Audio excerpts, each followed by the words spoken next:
Good morning and welcome to the Centers for Spiritual Living in Midtown Atlanta, where you are welcome. Whoever you are, whatever path brought you here today, please know that you are welcomed and celebrated.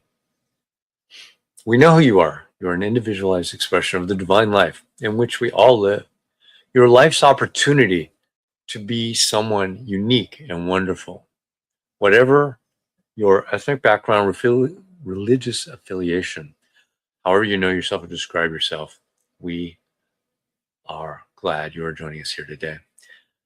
Such is the nature of life that all it asks and all it wants is the opportunity to appear. You are that opportunity. And so am I.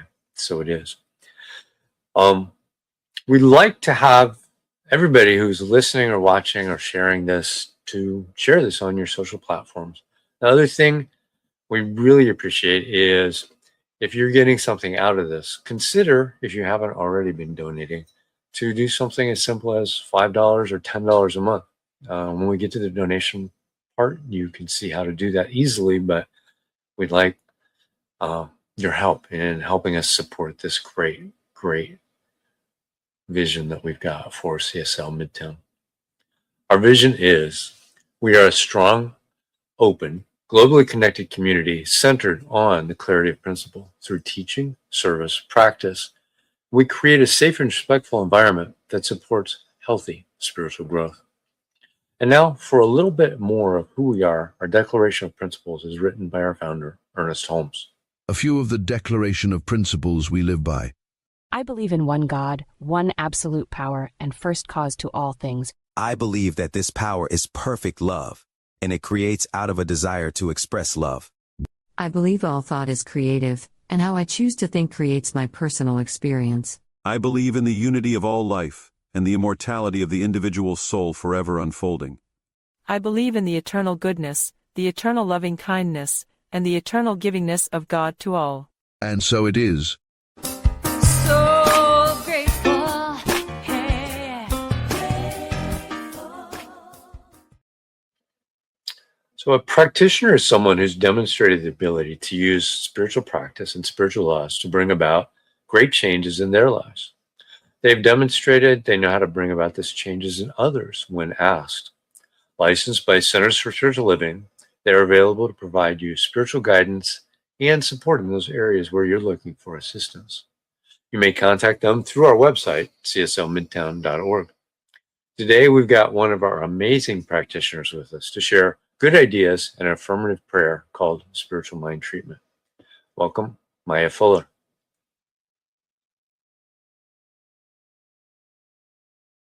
Thank you so much.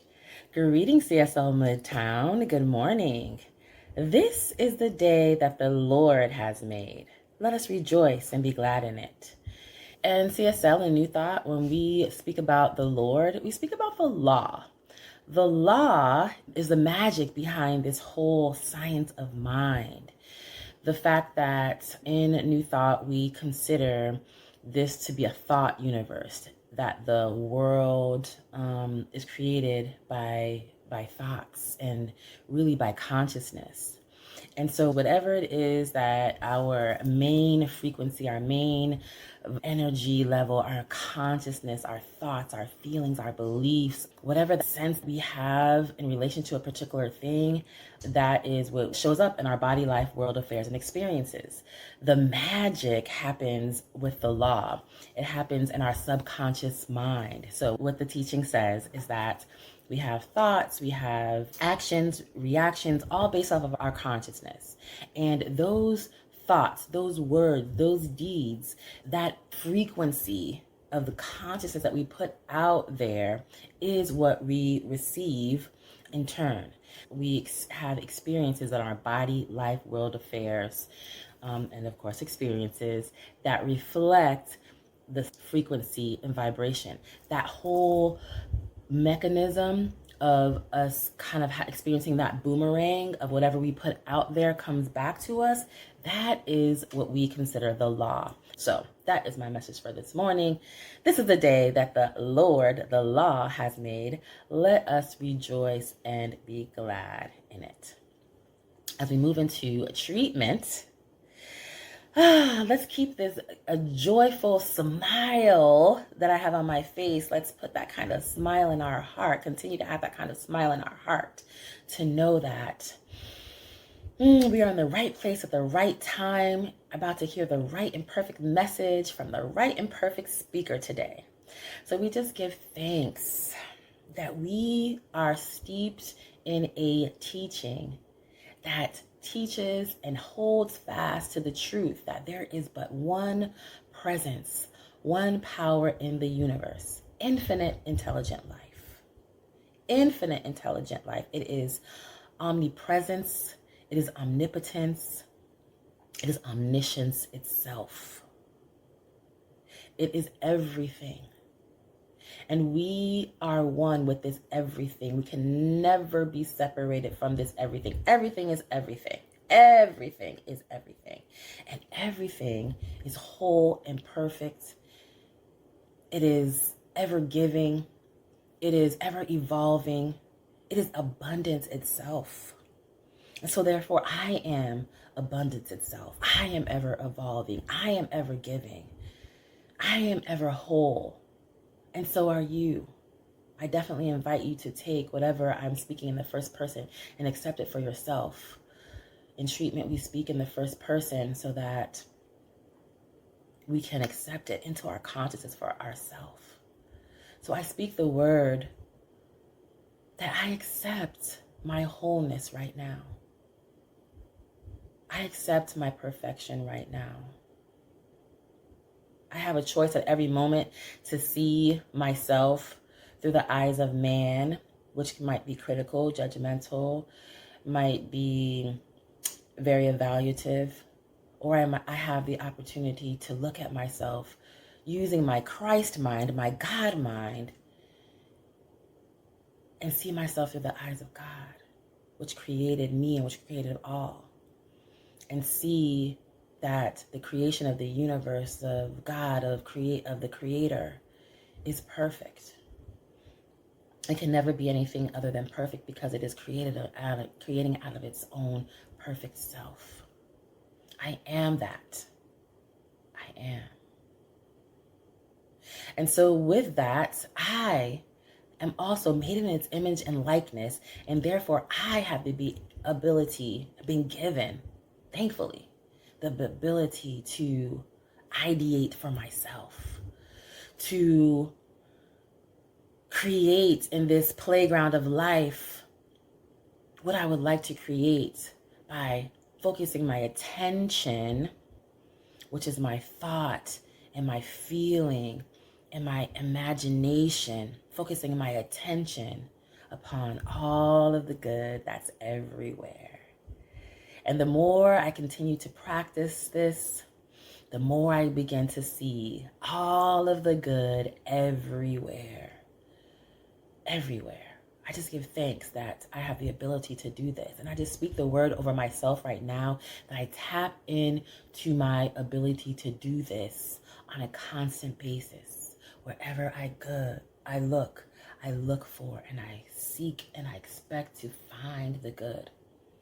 Sometimes I might not know, I might not be able to see it right away, but all I have to do is tap into the wisdom, the omniscience of the universe that is within me, and just ask for guidance. Ask to be shown the way, because we live in a universe that is responsive to our requests, responsive to our bidding, really. Ask and it shall be given. Seek and ye shall find. Knock and the door shall be opened unto you. There is a universe that can hear me, that can feel me, that is responding to me lovingly. And I'm so grateful and thankful that I have this awareness, and I practice this awareness. By practicing the presence, by being in the presence, by knocking, seeking, asking, by expecting the good to show up. And I experience it. I experience it, and I put my heart into it. with laughter, with peace, with joy, with goodness.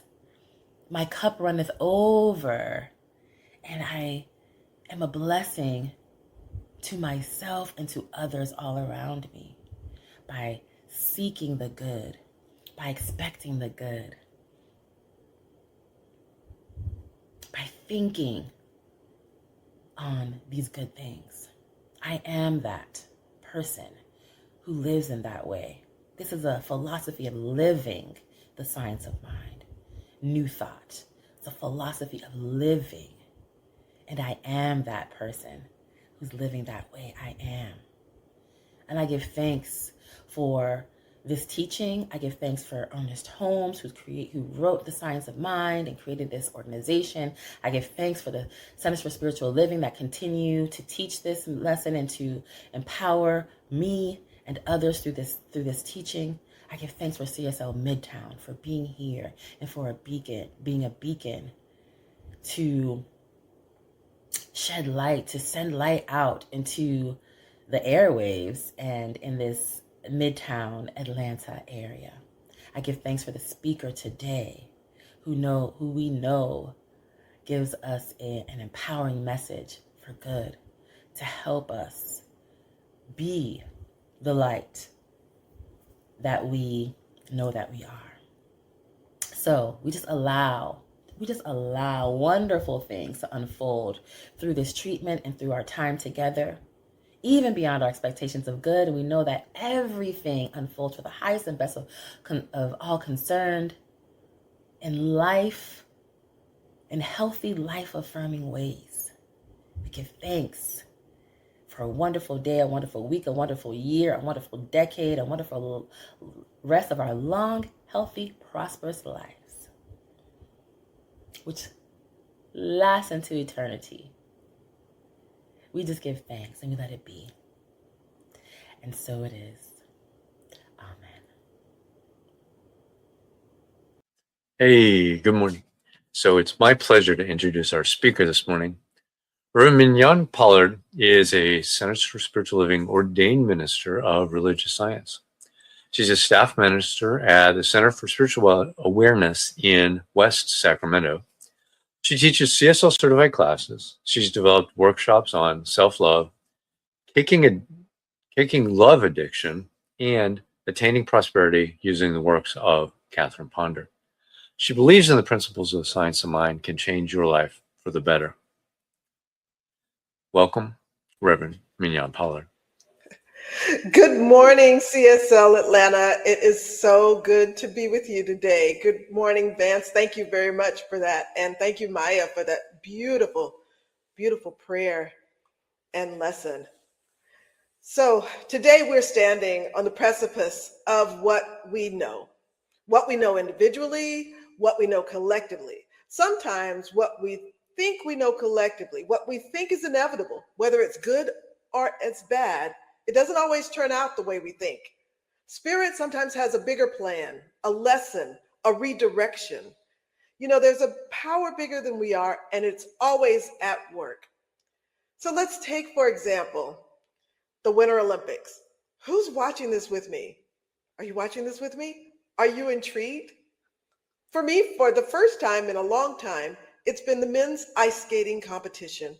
And I've joined in on the hype about the quad god, you know, that 21-year-old representing the United States, Ilya Malian.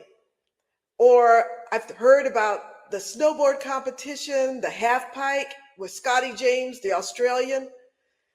And then there's just this whole unimaginable idea of the Jamaicans in the Winter Olympics. And it's not just the men now. The Jamaicans now have a team for the women.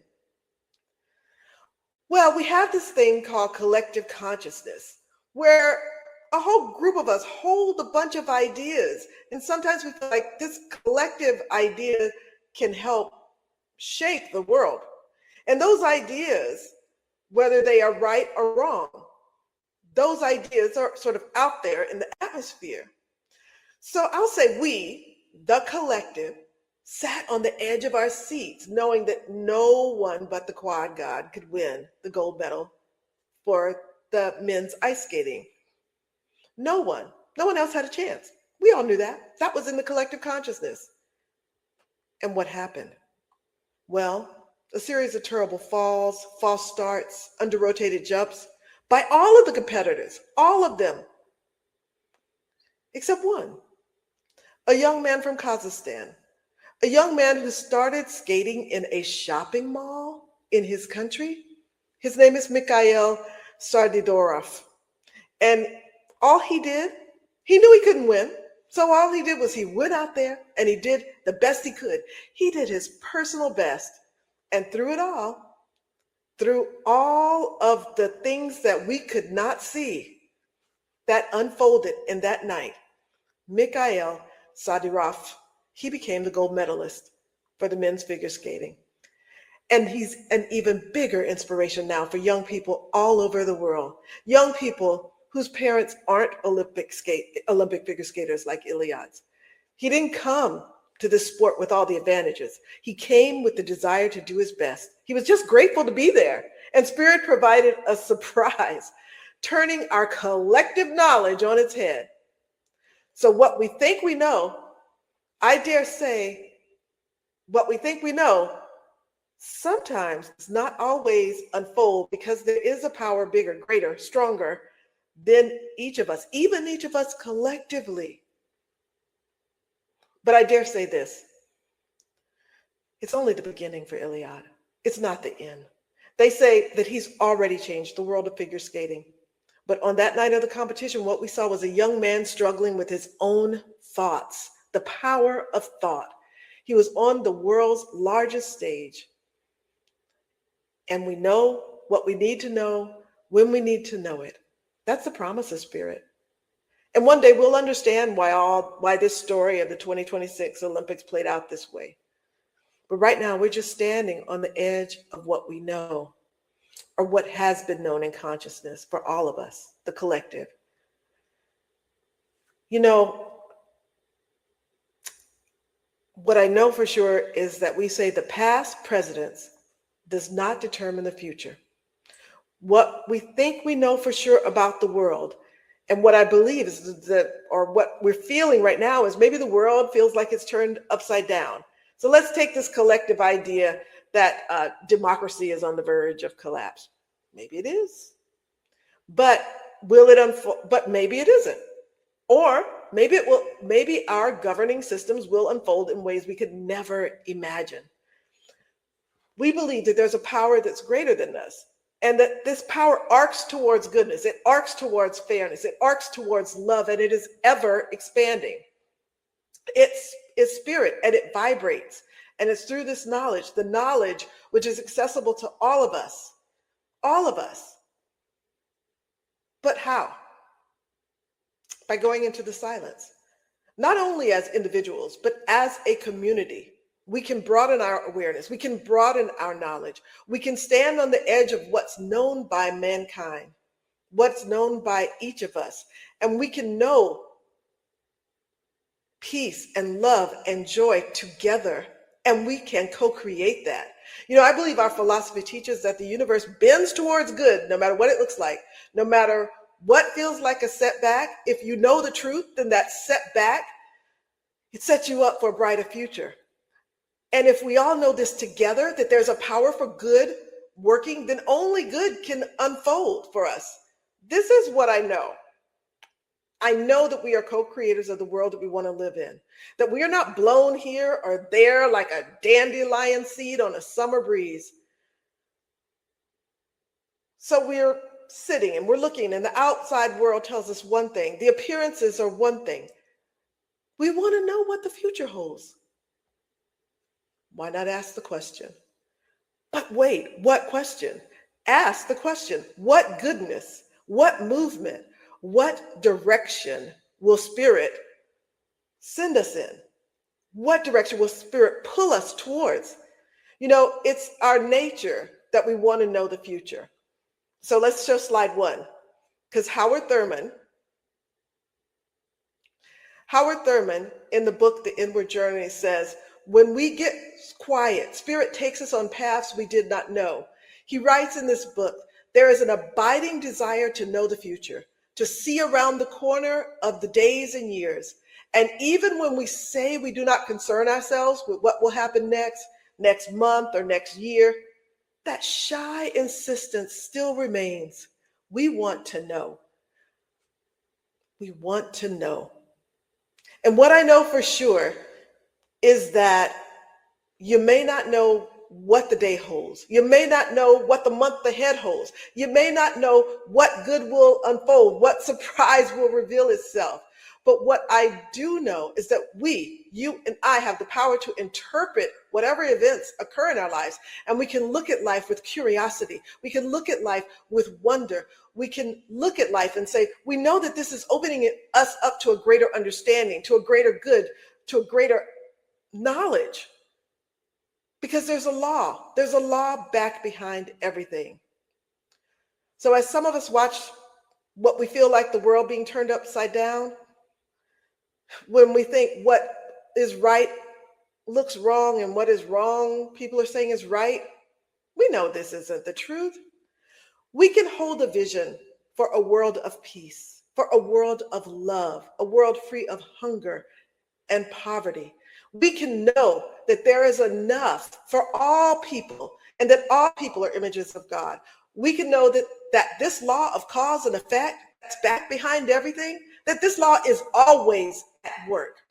You know, slide 2, Ernest Holmes reminds us in slide 2, in his sermon by the sea, he says that there is a law that backs up the vision and that the law is immutable, that there is a power beyond our needs, our little wants, that there is something beyond anything that you and I have touched. So find me 1,000 people who know, and the world will not longer be famished. It will no longer be famished. So we are taking with us a vision, an inspiration, something beyond hope and longing. That the living spirit shall through us walk anew into its own creation, and a new glory will come with a new dawn. A new glory will come with a new dawn. He was closing out his conference in Asilomar, and Ernest Holmes says that we can know this together. And if you find me 1,000 people, just 1,000 committed people who know this deep in their heart, that the law has to respond, that the law will respond. So we go into this silence. We go into an inner sanctuary, and we practice the art of sacred listening, of deep listening. You know, I saw a quote once. It said, "We are not called on to change the whole world, but only to take one step in the direction of love."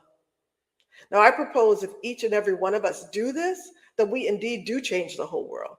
And together, if we go into the silence, if we put into the law a vision of the world we want to live in, if we collectively hold this vision, that this vision must come to pass. It is so much bigger than if 1 or 2 people know it. What if we all know it, embrace it deep in our hearts?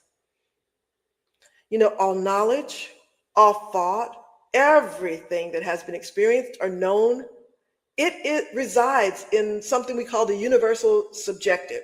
That's the place where the law is. And we impress upon it our thoughts. It happens sometimes when we meditate together, when we pray together, when we know together that it's possible to live in a world of fairness, of love, of joy. We don't have to know how. We just have to know the outcome that we wish to see. We just have to know the truth, that we can see this new dawn, because we know that there is only one life. That is the life of God, and that our world reflects the true nature of God, and that this nature is good. So deep listening is the practice that I'm inviting you, that this week, that CSL is inviting you to embrace deep listening to the Spirit. You know, I've heard that when we pray, it's us talking to Spirit. But when we meditate, when we find the spaces in between the breaths, when we enter into the silence, We can feel the vibration of God, the Spirit of God. And that vibration leads us into the way we need to go. That Spirit reveals itself to each of us. And this week, the request is to go into a collective silence. I've thought about this idea of a collective silence. We have moments of silence. We take moments of silence. We take a pause to catch a glimpse of something bigger. And usually when we're taking those moments of silence, it's when a tragedy has occurred. And the whole nature of the moment is to take a pause. It's usually around death, when souls leave this world. We stop to pay reverence to their lives. But it's in this silence that we find peace. It's in this silence that we're listening for something bigger. Ernest Holmes, in Science of Mind, he says, we must learn to listen, that no man need go unguided in life, for all are divine at the center, and all are images of the Most High. It is in the silence that the direct revelation of God can easily come to us. Now, I know that the direct revelation of God comes in many forms, but it is in the silence that most people report hearing it most clearly. Finally, Eckhart Tolle speaks about the power of silence. He says that the equivalent of the external noise is internal noise of thinking, and that the equivalent of external silence is inner stillness. So whenever there's some silence around you, listen to it. That means just take notice, pay attention. Listening to the silence awakens that dimension of stillness within yourself, because it is only through the stillness that you can become aware of the silence. See, in that moment of noticing the silences around you, you're not thinking, you are aware, but you're not thinking. When you become aware of the silence, immediately there's a state of inner, still alertness. And Eckhart Tolle says, you are in the present. You have stepped out of 1,000 years of collective human conditioning. When you are in the silence, you are aware of your beingness. You step out of the human conditioning into the here and the now moment. And it is in this moment, in these moments, in these times, that is when Spirit reveals itself. It is when we're at the edge of the known that Spirit takes over. Spirit is creative. Spirit is creating. Spirit is moving in ways that we can only begin to imagine. So slide 3. Again, just sticking really closely with Ernest Holmes here. Ernest reminds us that we should think of our lives as an increasing awareness, an ever-growing and expanding consciousness, a never-ceasing progress of individual and collective evolution. There is a value in collective silence, in silent retreats, in those collective moments of silence, in the times that we share, when we share a space of wonder and joy that's beyond words. It is in this space beyond the words, that is where the vibration of joy is, the vibration of peace, the vibration of wonder, the vibration of love. It is beyond the known. It is beyond the spoken word. It is in the collective feeling. So this is the moment, the spot where we evolve as a whole. This is where we create the world that works for all. And we most certainly can. When we loosen our grip on what we think we know for sure, what we think we know for certain, and when we step into that mystery of life, then life unfolds before us. Together, we can sharpen our practices to listen to Spirit and for Spirit to move in those directions. So my challenge, I guess, my invitation, how about that? My invitation is to take a few moments this week and step away from the noise. Increase your time in meditation. Increase your time in meditation, in silent contemplation, and see where spirit leads. No matter where your life is going, no matter what you're facing today, if you take it into the silence, spirit is there. Spirit answers every call. We just have to practice that deep, profound listening.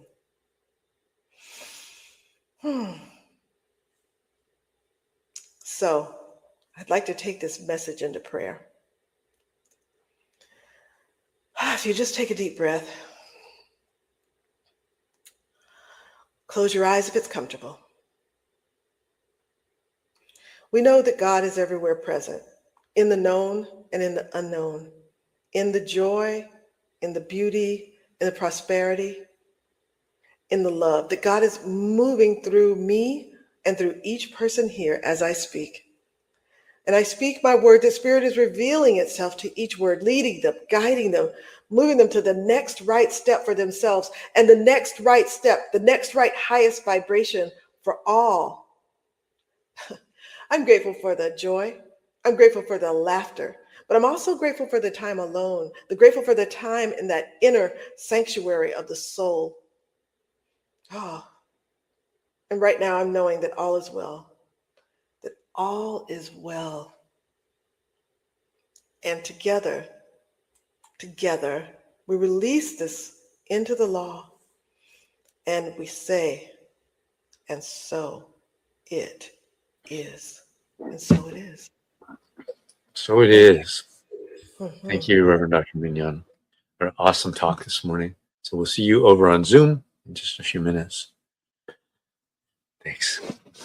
So now it's time for our new minister, Sacred Covenant Easy Prayer, which you can download from our website, cslmidtown.org. Just scroll down, it's there. So say this with me. There is only one life. This life is good. This life is God. This life is my life now. In knowing that I am one with this life that is God, I therefore know that I am one with all of its blessed expressions, which includes the presence of a new minister for my beloved spiritual community. Because I know that the highest purpose of my new minister is to express spirit, I therefore know that my new minister is a revelation of spirit as a principle. I further know that my new minister is the fulfillment of that which has been promised by God, for it is written, principle is not bound by precedent. It operates according to law, and it is always available to those who are willing to align themselves with it. As I stand in agreement with my beloved community, I see my new minister before me as inspiring spiritual oneness through wisdom, love, and authenticity. I now intend to experience my new minister in full cooperation and agreement with my community, knowing this truth about myself. For I am inspired to live as love in the expression of principle. I am awakening the wisdom within me by clearly communicating the principles of universal truth. I am a conduit of divine love, wisdom, and healing energy, recognizing the inherent wholeness within all beings. I am offering teachings, classes, and mystical studies grounded in spiritual principles to cultivate inner wisdom, personal transformation, and empowered living. I'm extending the love, compassion, and transformative power of spirit into the wider community, fostering connections that heal, uplift, and support individuals in their unique journeys. As I now accept the highest expression of a new minister into my life, I know that they will be revealed in a way that will express spirit and serve the highest and greatest good of all who are touched by their presence. I am grateful. God is gracious, and so it is. And now it's time for our conscious giving. And like I said in the beginning, if you're getting fed by this spiritually, we invite you, if you haven't already been giving, to consider $5, $10 a month, something really, really easy to do. You can scan the QR code right on the screen. It'll take you to that, and you can set up that ongoing contribution, or go to cslmidtown.org/donate. That will take you to the same place on Realm and set that up. So now let's say our affirmation of prosperity. I live in a universe of abundance. As I freely and joyfully give, I join in the divine flow, and all that I share with life returns to me multiplied abundantly. So it is. So got some announcements. Next week, we have Reverend Dr. Cynthia Paulson, who's going to be talking on walking the edge of possibility. I want to thank Maya for being our practitioner today. And remember, in March 1st, we'll be in person, and that's our annual meeting. So be sure to come to the Garden Hills Community Center if you are in Atlanta, in the Atlanta area. And if you're out of the area, we'll be broadcasting it online and have that interactive as well. Thanks for being here. We appreciate you. And now let's do our affirmation of life. I leave this place now knowing something better than I knew before. I go forth into the world with a heart full of love and a mind full of good sense. I look at the world in a greater way, knowing that I have within me everything I need to create the life I desire. I give thanks for this understanding, and I am grateful for the spirit of life that lives through me. And so it is. Have a great week, everybody, and we'll see you over on Zoom to have a discussion with Reverend Dr. Mignonne Pollard.